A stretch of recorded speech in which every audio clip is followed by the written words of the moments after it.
Alrighty, Steeler Nation. Not too many positives we can talk about in terms of the Steelers versus Bengals on Thursday night football. Firstly, I stayed up till I'm so wrecked. I stayed up till, and I think this day I'm just going to have like the chillest day possible where I dead set go and get some pizza and I refresh, reset, and get ready for the next week of my holiday or my traveling because I stayed up from 2 a.m. to like 6 a.m. And the game was crazy. The game was insane.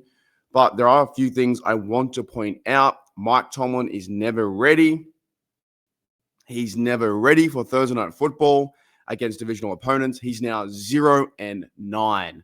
That can't keep happening, but it does. I thought the Steelers could win this game. I really did. I thought they had a chance from their physical defense to their running game to the offense playing good football, and we'll talk about that in a minute. But I thought there was a chance they could get rid of that hoodoo, and the 0-9, so the 0-8 would be 1-8.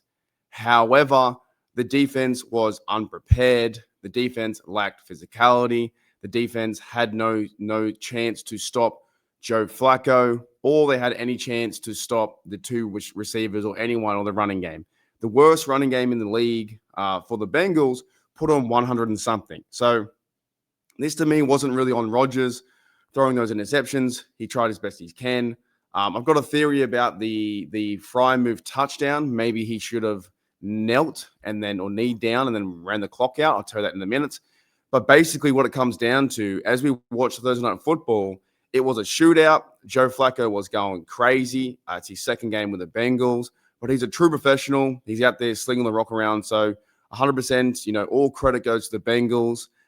They've now got a chance to get back into the division. They've got a chance to get back into the wild card because they're playing good football with the two best wide receivers in the NFL. That is Chase and Higgins. Chase tore us up.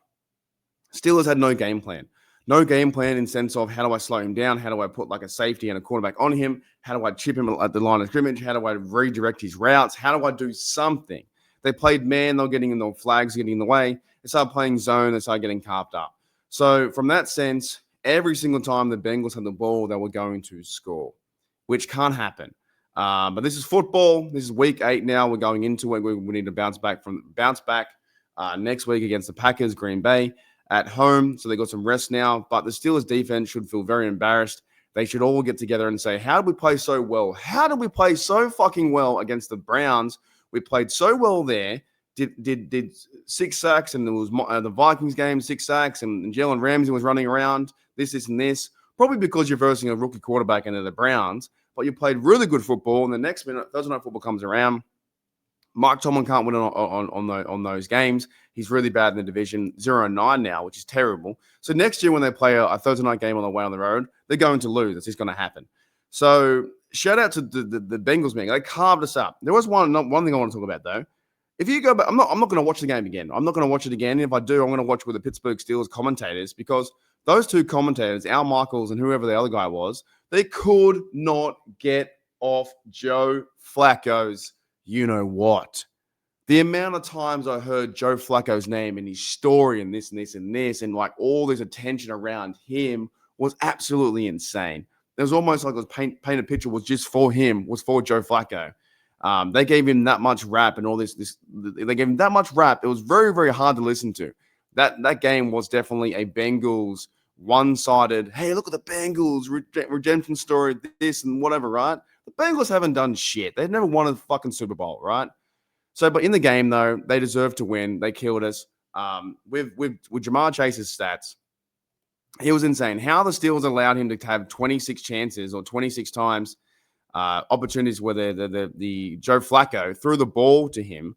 No, sorry, not 26. 23 targets, 16 catches, 161 TD. That's bad. Joe Flacco had 328. So it was a shootout with Rodgers, 328 and 3 TDs.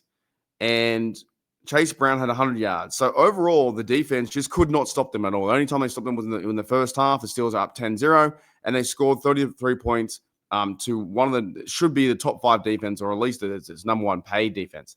Now, before I end my video, I've only got like one thing I want to talk about. A few positives was, Jalen Warren was playing fantastic. I might leave it there. But I got one theory in terms of coaching. The big play, And let me know in the comments I want to know what they should have done, because this is the kind of thing that irks me. Where I'm like, I wake up, I'm in Vienna, I'm in Austria.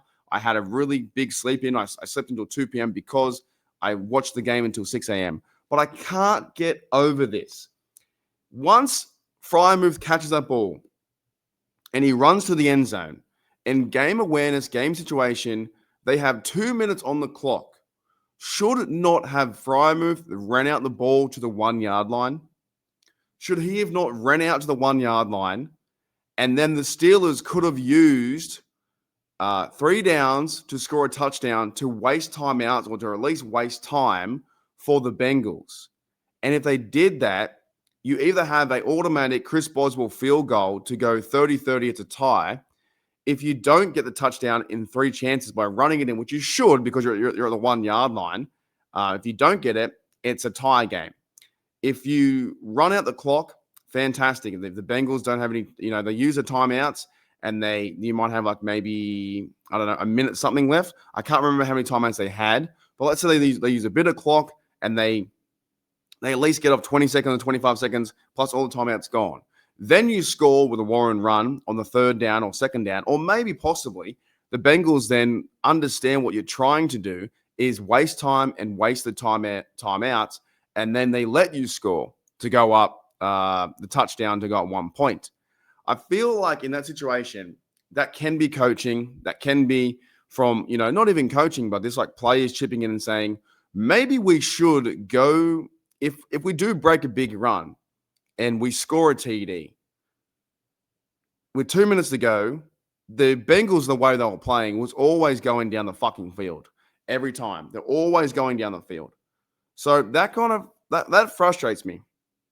I feel like if we would have had a better chance to win the game, if Frymouth ran out at the 1, and then it was a 2-minute warning, we run the ball 2-3 times to at least use a timeout, or to at least use some time to get down to a minute 30 or something like that.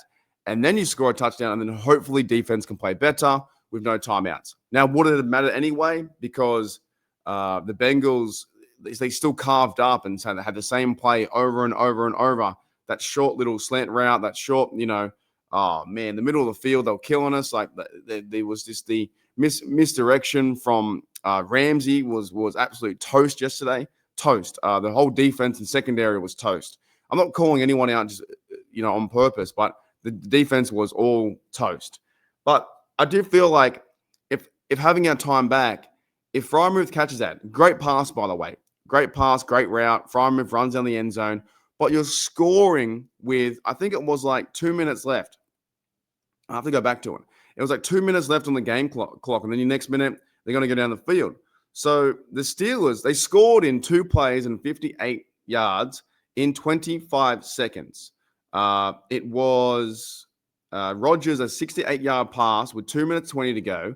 Rodgers passed deep to Frymouth for 68 yards, ran all the way to the end zone. And then the field goal happened in 8 plays, 52 yards, and 2 minutes to win the game. So in a sense, I just feel like they have to, or what they should have done is, what Frymouth should have done was run out to the 1 yard line, start to burn timeouts, and then go from there. I don't know how many timeouts they had left at the time, though. I have no idea.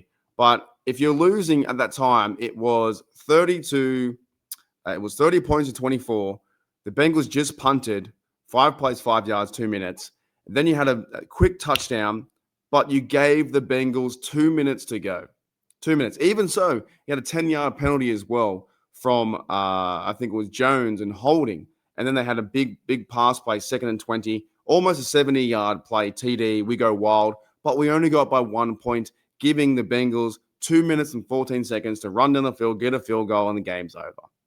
That's what I found most frustrating. That's what I found that annoyed me the most was, look, defense sucked. We all know that. The defense is absolutely trash right now, or in that game at least. I'm not going to say right now, but that game was terrible. You got to move on and take care of the Packers. But what was really frustrating was, can't Frymouth just walk out? Can't he just walk out to the 1 and have some game sense? And then run the ball. First down, run the ball. Timeout. Or first down, second down, run the ball. Timeout. And then maybe you use the 2 timeouts. Maybe they only had 2 timeouts or something like that. and then it's 2-minute warning, run the ball again, and then it's at least you've chipped off 27 seconds, and then maybe you try and score or you go and get the field goal. I don't know. I just think that it's frustrating where it could have. And of course, if you do that and you don't score the TD, and then if you get a field goal, it's 30-30. And then people are also pissed off about that. I don't know. I just feel like maybe they shouldn't have scored quick enough straight away. Anyways, I'm really frustrated for this game. We will get better. There's a long season to go. That's my first loss in Europe. Like I said, I woke up today at 2:00 because I had to sleep. I went to bed at 6:20 a.m. That's not healthy. I don't know how people do it in Europe. That for the Thursday night games, to stay awake till 2 or wake up at 2 and then do that. It's hard enough in Australia from 3 a.m. Till 6 a.m. But that is insane. So this is one where I think everyone can air their grievances. If you're an NFL fan, it was a fucking fantastic game to watch. If you're a Steelers fan, you have some questions and why Mike Tomlin just can't win a Thursday night game. A lot of preparation. He's really good after the bye. The last 9 times after the bye, he smokes them. With 3 or 4 days preparation, he's not good. Not good. But the AFC North isn't good really either. And they're 2-17. But Mike Tomlin makes up a majority of those losses, being 8 of them, 9 of them. So it's hard for not excuse, but it is hard for the opposing team to come in. But where was the fight? Where was the Nick Herbig? Where was the TJ Watt? Where was TJ Watt? Where was these Cameron Hayward and these guys? You didn't see him to the end. All you needed was one stop. Just score that TD and get a fucking 3 and out, one stop, and you win the game 31-30. And you go, holy smokes, that game was tough. But at least they won. At least they won. But you didn't get it. Joe Flacco ran down the field and carved him up all the way down the field. Okay, Steel Nation, one big shout out to thank you, Yuli, for all the gifted memberships. If you are a member of HDU, make sure you check out the posts on the members tab to try and join the Discord. Only members can join the Discord, but definitely try and do that if you want to. So one big shout out to Yuli. Thank you, mate, for the gifted subs yesterday. I really do appreciate it. You'll help growing the community and you're helping support my channel as always. You're fucking fantastic. Yuli, you're a legend. I'll see you guys later. I'm really pissed off about this. I have to get everything reset now. I'm in the last week of my travels. I've got 1 more week to go. I've got Linz tomorrow, then Salzburg, and I'm back to Munich and back to Dublin and Dublin back to home. It's coming to the end of my trip. It's been a long, long trip. It's been a fun trip. It's been interesting. It's been sometimes I've been pissed off as well. I've been a bit annoyed sometimes because someone stole my jacket. I lost my sunnies. A few things happened as well. And yeah, it's travel, right? That's travel. But it has been fun, interesting, and it's been an eye-opening experience again to go to Europe and have a lot of fun and see all the old buildings and see a good time.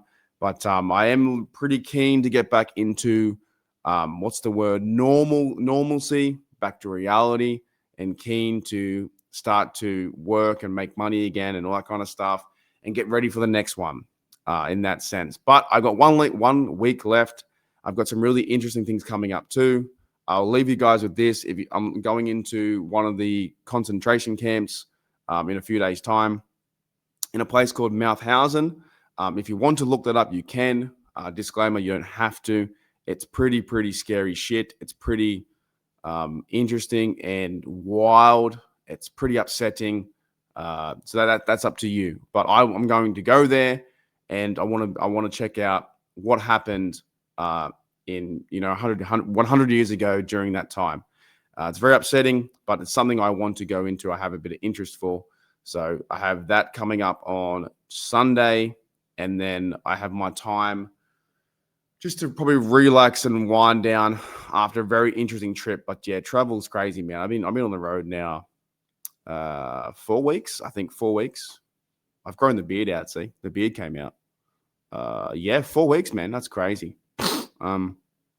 Since September 24th, I've been traveling and running around. That's nuts. Almost away for a month. So things are coming to an end, but I'm very frustrated. But I want our Steelers to play better. They got to play better. You have to play better. So yeah. Anyways, I got to pack up. I got to reset. I have to get reset for tomorrow, and I have to go eat some pizza. This is going to be my chill day. Sometimes it's hard being a Steelers fan. Last point. It's hard being a Steelers fan because we're so inconsistent. They played so well against the Vikings, and that was really fun to be a part of. Then being in the stadium, then they smashed the Browns, and then you have a short week against the Bengals, and the Bengals aren't the greatest team, but Joe Flacco tears you up, and you feel like you're back to square one.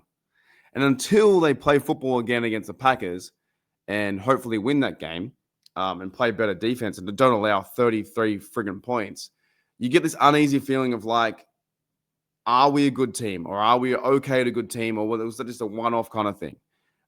It's very frustrating. But as you know, everyone's going through it. Everyone's a Steelers fan. Everyone checks in anyway. So, anyways, let's get out of here. Thank you, everyone in the chat. Thank you for everyone who does comments, all that kind of stuff. I'm getting ready for the next week. I've got, I think, 13 days to go. 7, 8, 9, 10, 11. 11 days to go. I'm on the back half of the tour. Sounds like as my microphone and my fucking camera, my camera goes off at the drop of a hat. Alrighty, I'm out of here. That's a sign.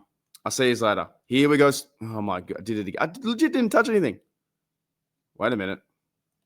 That's crazy. Alrighty, as always, I'm out. I can't even. Wait a minute. Hold up. As always, here we go, Steelers. Here we go. We've got to play better. The team can play good football. We just got to play better. I'll see you guys later.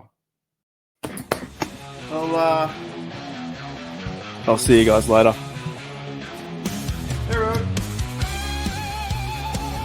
See you later. Got the light. Left the light on. See you later. Bye.